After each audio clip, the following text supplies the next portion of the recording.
আমরা যারা ফেসবুকে কাজ করি তারা কিন্তু অনেক কষ্ট করে একটা পেজকে দাঁড় করাই। বিশেষ করে আমরা গৃহিণীরা সংসার সমস্ত কাজকর্ম শেষ করে বাচ্চা কাচ্চা দেখে তারপরে কিন্তু ফেসবুকে কাজ করতে আসি। তো একটা পেজকে দাঁড় করাতে হলে আমাদের অনেক কষ্ট করতে হয়।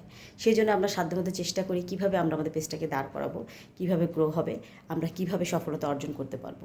কিন্তু আমি দেখছি ইদানিং আনফলোর সংখ্যা বেশি বেড়েই যাচ্ছে।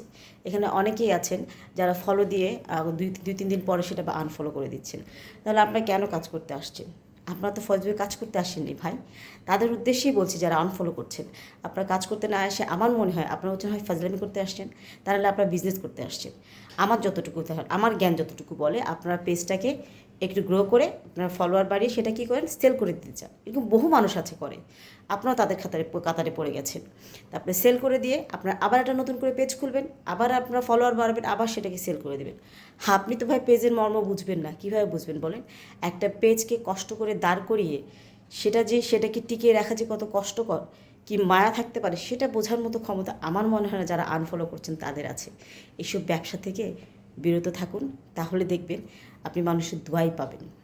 তাহলে মনে রাখবেন ভাই, যারাই করছেন আল্লাহ তাআলা ছাড় দেয়, ছেড়ে দেয় না। আপনি যেরকম অন্য ক্ষতি করতে চাচ্ছেন, আপনার যে খুব একটা ভালো হবে তা কিন্তু নয়। আপনি কতদিন করতে পারবেন এভাবে বলেন? আমরা এসব কাজ না করে মানুষের ভালো করি, ভালো করতে না পারলে ক্ষতি না করি।